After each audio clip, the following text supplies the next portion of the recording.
Hello everyone. तो आज हम पढ़ने वाले हैं एग्रोनॉमी का सेकेंड लेक्चर जो कि है क्लासिफिकेशन ऑफ क्रॉप्स। तो चलिए पहले समझते हैं क्रॉप्स क्या होता है। A crop is a plant or a group of plant of the same kind that are grown and managed on a large scale. ठीक है, तो क्रॉप क्या होता है? क्रॉप प्लांट ही होता है। ठीक है, क्रॉप क्या होता है? प्लांट होता है। लेकिन जब हम किसी प्लांट को, किसी एक स्पेसिफिक पर्टिकुलर प्लांट को लार्ज स्केल में, बहुत बड़ी जगह में एक ही प्रकार के पौधे को जब हम लगाते हैं तो उसे को हम क्रॉप कहते हैं। ठीक है, अब जैसे कि हमारे पास एक बहुत बड़ा फील्ड है, वो पूरे फील्ड में हमने राइस लगाया। ठीक है, तो क्या हुआ? राइस वहां पे क्रॉप है। ठीक है, तो ये होता है क्रॉप। अब है क्रॉप का क्लासिफिकेशन। ठीक है, सो क्लासिफिकेशन पहले हम करेंगे सीजन के बेसिस पे। ठीक है, मौसम के बेसिस पे क्रॉप्स होते हैं तीन प्रकार के: खरीफ क्रॉप, रबी क्रॉप और ज़ैद क्रॉप। सबसे पहले आता है खरीफ क्रॉप्स। तो खरीफ क्रॉप्स कौन से होते हैं? ये वो क्रॉप्स होते हैं जिनको मॉनसून की स्टार्टिंग में, यानी कि रेनी सीजन के स्टार्टिंग में लगाया जाता है। ठीक है, मतलब जून और जुलाई के स्टार्टिंग डेज में खरीफ क्रॉप्स को लगाया जाता है और ऑटम के टाइम पे, ऑटम सीजन में, जैसे कि अक्टूबर नवंबर, इस टाइम में हार्वेस्ट किया जाता है। तो ये होते हैं खरीफ क्रॉप्स। ठीक है, जिसको रेनी सीजन में लगाया जाता है। तो खरीफ क्रॉप्स कौन कौन से होते हैं? राइस, मेज, कॉटन, सोयाबीन, ग्राउंडनट, बाजरा। तो ये वो क्रॉप्स है जिनको हम सिर्फ रेनी सीजन में लगा सकते हैं, इसके अलावा और कोई भी सीजन में नहीं लगा सकते। सिर्फ खरीफ क्रॉप्स को रेनी सीजन में लगा सकते हैं। तो इनके एग्जाम्पल्स बहुत अच्छे से याद करने हैं क्योंकि ये बहुत इंपॉर्टेंट है। एंड राइस और मेज तो बिल्कुल रटा होना चाहिए खरीफ क्रॉप के उसमें। ठीक है, फिर उसके बाद आते हैं रबी क्रॉप्स पर। तो rabi crops are those crops which are sown in winter season. तो रबी क्रॉप्स वो क्रॉप्स होते हैं जिनको हम कब लगाते हैं? ठंडी के मौसम में। रबी क्रॉप्स को ठंडी के मौसम में लगाया जाता है।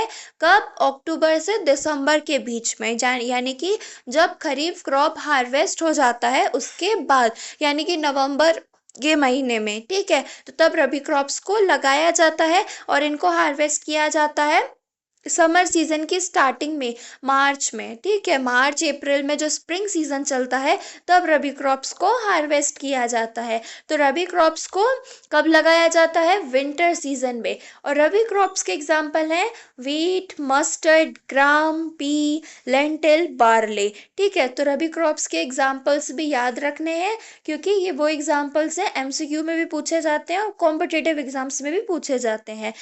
स्पेशली वीट और बार्ले तो याद रखना है, यानी कि ये वो क्रॉप्स है जिनको सिर्फ हम ठंडी के मौसम में लगा सकते हैं और कोई भी मौसम में हम नहीं लगा सकते। फिर उसके बाद आता है ज़ैद क्रॉप। तो कौन सा सीजन बचा है अब? Summer season. ठीक है, तो ज़ैद क्रॉप्स वो क्रॉप्स होती हैं जिनको गर्मी के मौसम में लगाया जाता है। ज़ैद क्रॉप्स वो क्रॉप्स होती हैं जिनको समर सीजन में लगाया जाता है और समर सीजन की ही एंडिंग में हार्वेस्ट कर लिया जाता है। यानी कि हमने मार्च में लगाया, ठीक है, और मार्च में लगाया, अप्रैल में लगाया एंड जून की स्टार्टिंग के टाइम में हमने इसको हार्वेस्ट कर लिया। तो ये होती है ज़ैद क्रॉप। ज़ैद क्रॉप्स कौन कौन सी होती है? वाटरमेलन, मस्क मेलन, कुकुम्बर, मूंग, ग्रीन फूडर, सनफ्लावर, ये सारी चीज़ें ज़ैद क्रॉप होती हैं। ठीक है, तो ये मोस्टली हॉर्टिकल्चर की क्रॉप्स इसमें आती हैं, इसलिए हमेशा याद रखा जाता है खरीफ को और रबी को। ठीक है, क्रॉप्स के लिए एग्रोनॉमी में खरीफ और रबी को मेन याद रखा जाता है क्योंकि ज़ैद क्रॉप्स में हॉर्टिकल्चर क्रॉप्स आती हैं। ठीक है, इसलिए। फिर उसके बाद आता है classification based on specific purpose. अब हम कोई क्रॉप को लगा रहे हैं किसी अलग अलग पर्पस के लिए, तो वो अलग अलग पर्पस किस किस टाइप से हो सकते हैं हम वो देखते हैं। ठीक है, पहला आता है फूड क्रॉप्स। तो फूड क्रॉप्स क्या होती हैं? जिनको हम खाने के लिए, अपने फूड के लिए, ईडेबल क्रॉप्स जो हम लगाते हैं जिसको हम खा सकते हैं, ठीक है, ह्यूमन कंजम्पशन के लिए, तो वो होती हैं फूड क्रॉप्स। मतलब जिनको हम एज अ फूड यूज करते हैं तो उनको हम फूड क्रॉप्स लगाते हैं। जैसे कि हम राइस, व्हीट, मेज, पल्सेस, ये सारी चीज़ें क्यों उगाते हैं? ताकि हम इसको खा सकें। ठीक है, इससे हमें एनर्जी मिलती है, तो इसको हम अपने कंजम्पशन के लिए ग्रो करते हैं, तो ये होती है फूड क्रॉप्स। फूडर क्रॉप्स वो होती हैं जिन क्रॉप्स को हम लाइव स्टॉक में क्या आ जाएगा, एनिमल्स को खिलाने के लिए जो अनाज हम उगाते हैं उनको फूडर क्रॉप्स कहते हैं। ठीक है, जो अनाज हम, ठीक है, जानवरों को खिलाने के लिए, एनिमल्स को फीड करने के लिए उगाते हैं उनको फूडर क्रॉप्स कहते हैं। ह्यूमन कंजम्पशन के लिए फूड क्रॉप्स और एनिमल कंजम्पशन के लिए फूडर क्रॉप्स। तो फूडर क्रॉप्स कौन कौन सी होती हैं, ओट्स होती है, बरसीम होती है, सोरघम होती है, मेज फूडर होता है। ठीक है, तो ये सब फूडर क्रॉप्स होती हैं। यानी कि कौन कौन से पर्पस, पहला पर्पस तो खाने के लिए हो गया ह्यूमन कंजम्पशन के, और दूसरा पर्पस एनिमल के खाने के लिए हो गया फूडर क्रॉप्स। ठीक है, और कौन सा पर्पस होता है, एरोमेटिक क्रॉप्स। एरोमेटिक क्रॉप्स क्या होती है, ऐसी क्रॉप्स जिनको हम उसकी स्मेल की वजह से या फिर उसके अरोमा के लिए, अरोमा मतलब स्मेल के लिए, जब हम किसी भी क्रॉप्स को उगाते हैं, ठीक है, तो किसके लिए, उसकी स्मेल के लिए, उसकी अच्छी स्मेल के लिए, खुशबू के लिए, अरोमा के लिए, तो उसको एरोमेटिक क्रॉप्स कहते हैं। ठीक है, तो इसका क्या पर्पस है, ताकि एक अच्छी स्मेल मिले, एक अच्छी फ्रेग्रेंस मिले, तो एरोमेटिक क्रॉप्स इसलिए उगाई जाती है। जैसे कि लेवेंडर, मेंथा मतलब मिंट, जैस्मीन, रोज, लेमन ग्रास, तो ये सब चीज़ें क्यों उगाई जाती हैं, परफ्यूम्स बनाने के लिए, और जो सोप वगैरह बनती है उसमें भी स्मेल आती है, उसमें बॉडी लोशंस जो होते हैं उसमें स्मेल आती है, तो इसमें भी डलता है। जो भी कॉस्मेटिक प्रोडक्ट्स वगैरह बनते हैं उन सब में जो फ्रेग्रेंस आती है, तो इनमें इन सब चीज़ों की स्मेल, अरोमा डाला जाता है। देखो क्या किया जाता है, क्रॉप्स उगाया जाता है, और इनके जैसे कि लेवेंडर है, रोज है, तो इनसे इनका जो अरोमा वाला ऑयल होता है वो निकाल लिया जाता है और वो ऐड किया जाता है, ताकि वैसी फ्रेग्रेंस आ पाए हमारे कॉस्मेटिक प्रोडक्ट से और भी परफ्यूम्स वगैरह से। ठीक है, तो एरोमेटिक क्रॉप्स क्यों लगाए जाते हैं, ताकि एक अच्छी स्मेल, एक अच्छी खुशबू में उसको यूज किया जा सके, तो एरोमेटिक क्रॉप्स हो गए। एवेन्यू क्रॉप्स क्या होते हैं, avenue crops are those crops which are grown in straight line on the side of roads. देखो एवेन्यू क्रॉप्स क्या होते हैं, अब एवेन्यू क्रॉप्स बहुत कम जगह तुमको ऐसे पढ़ने को मिलेगा, बट बहुत इंपॉर्टेंट है, एज अ कॉम्पिटिटिव एग्जाम में ये सब चीज़ें आती हैं, तो अभी से ही हम इसको कवर करते हुए चलेंगे।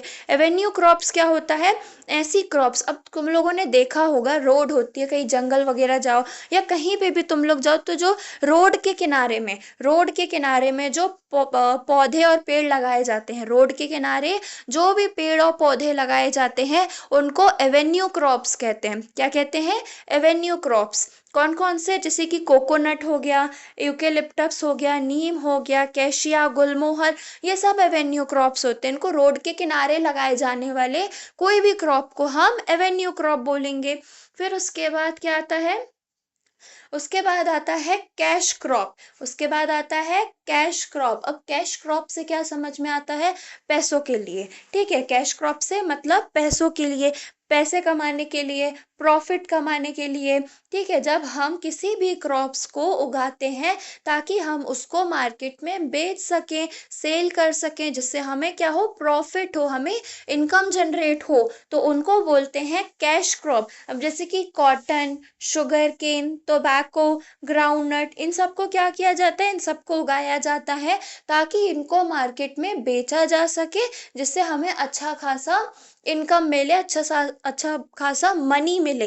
ठीक है, अब बोलोगे कि बाकी सारे, जैसे कि हम फूडर उगा रहे हैं, तो उनको भी तो हम बेच सकते हैं ना। हाँ, तो उसको भी बेचते हैं, लेकिन अगर एक अच्छा खासा प्रॉफिट हमें चाहिए है, बहुत ज़्यादा इनकम चाहिए है, तो ये क्रॉप, आप देखो क्या है, जो कॉटन है, वो कॉटन का प्राइस, और तुम एक गेहूं का मतलब 1 kg कॉटन का प्राइस लो और 1 kg तुम व्हीट का प्राइस लो, तो किसका प्राइस ज़्यादा रहेगा, कॉटन का। टोबैको का लो, टोबैको का तो और ज़्यादा हाई रहेगा प्राइस, है ना। तो अगर हमें स्पेसिफिक ज़्यादा इनकम चाहिए, मतलब हम अगर फूडर क्रॉप्स को बेचते हैं तो हाँ हमें इनकम मिलती है, लेकिन उतनी नहीं मिलती जितनी ये वाले क्रॉप्स को बेच के मिलती है। किसको, कॉटन को, शुगर केन को, टोबैको को, इनको हाई प्राइस रहता है इनका, जिसकी वजह से इनको कैश क्रॉप में भी गिना जाता है, मतलब कैश क्रॉप के लिए भी उगाते हैं इसको। ठीक है, इसलिए कैश क्रॉप में भी उगाते हैं, और फूड में भी इसको गिनते हैं, मतलब फूड में नहीं गिनेंगे क्योंकि फूड का क्या होते हैं फूड के मेन वही होते हैं, व्हीट, राइस, बार मतलब ये जो मेन खाने के होते हैं ना, ये मतलब अनाज जो हम डेली कंज्यूम कर रहे हैं जिंदा रहने के लिए, जो हम खा रहे हैं जो क्रॉप्स को, ठीक है, तो वो फूड क्रॉप्स है। अब ऐसा थोड़ी ना है कि शुगर केन खा के इंसान जी रहा है, नहीं, तो इनको क्या कैश क्रॉप बोलते हैं, ठीक है, ये फूड क्रॉप्स में नहीं गिना जाएगा। फूड क्रॉप्स में वो क्रॉप्स आती हैं जिनको हम डेली कंज्यूम कर सकते हैं, ठीक है, जो डेली कंज्यूम करने लायक है, डेली कंज्यूम करके जिसको हम जिंदा रह सकें, वो फूड क्रॉप में आता है, ठीक है। फिर उसके बाद आता है कैच क्रॉप्स। तो कैच क्रॉप क्या आता है? Catch crop are those crops which are grown between two main crop in the interval period. Catch crops वो क्रॉप्स होती हैं जिनको दो क्रॉप्स के बीच में उगाया जाता है, मतलब दो क्रॉप्स के जैसे कि इंटरवल दो क्रॉप्स के लगाने के। अब देखो एग्जाम्पल से समझाती हूँ, ज़्यादा अच्छे से समझ में आएगा। होता क्या है कि जैसे कि तुमने मान लो रबी सीजन में जो ठंडी का मौसम जो होता है उसमें तुमने वीट लगाया, ठीक है, फिर उसके बाद तुमने खरीफ सीजन, रेनी सीजन में क्या लगाया? खरीफ सीजन में लगाया राइस लगाया। तो ये दो क्रॉप्स हो गए, एक क्रॉप्स वीट तुमने लगाया एक साल में और राइस भी लगाया, ठीक है। अब इन दोनों क्रॉप के बीच में, इन दोनों क्रॉप के बीच में तुमने वहां पे कुकुम्बर लगा लिया, ठीक है, कुकुम्बर लगा लिया। तो दो क्रॉप के बीच में, यानी कि दो क्रॉप के लगाने के बीच के इंटरवल में, दो क्रॉप के लगाने के बीच के टाइम में अगर कोई तुम तीसरा क्रॉप लगा रहे हो तो उसको कैच क्रॉप कहते हैं। दो क्रॉप्स को लगाने के बीच के समय में अगर तुम कोई तीसरी क्रॉप लगा रहे हो तो उसको कैच क्रॉप कहते हैं। कैच क्रॉप हम कौन कौन सी क्रॉप लगा सकते हैं? ऐसे मूंग लगा सकते हैं, ब्लैक ग्राम, काउपी, सन हेम्प, ये सारी चीजें। फिर उसके बाद आता है कॉम्पिटिटिव क्रॉप्स। तो कॉम्पिटिटिव क्रॉप्स वो क्रॉप्स होती हैं जो कि आपस में ही क्या करती हैं?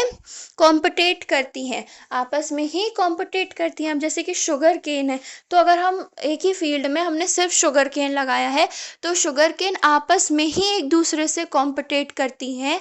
किसके लिए? न्यूट्रिएंट्स के लिए, स्पेस के लिए। चलो स्पेस फिर भी हमने ज़्यादा स्पेस रखा, तो वाटर के लिए, एयर के लिए ये कॉम्पिटेट करती है। मतलब ये ऐसी होती है कि इनको जितना ज़्यादा न्यूट्रिएंट्स मिलता जाए ये पूरा न्यूट्रिएंट्स लेते जाएंगे, इनको कभी कमी नहीं होती, ठीक है। ऐसा भी नहीं लगता कि कभी हो गया है, फुलफिल हो गया, नहीं, ये इनको जितना न्यूट्रिएंट दोगे ये उतना न्यूट्रिएंट लेते जाते हैं, ठीक है। और अपने मतलब जिसके आसपास के सेम सेम क्रॉप को भी कॉम्पिटेट करते हैं। जैसे कि एक शुगर केन है, वो अपने आजू बाजू वाले शुगर केन से कॉम्पिटेट कर रहा है कि इनके हिस्से का भी न्यूट्रिएंट मुझे मिल जाए, ठीक है। और इनको तो इंटरक्रॉपिंग में बिल्कुल भी नहीं लगा सकते, मतलब किसी और क्रॉप के साथ अगर लगाना चाहें तो वो तो बिल्कुल भी नहीं लगा सकते, वरना ये उसका पूरा न्यूट्रिएंट ले लेंगे, ठीक है।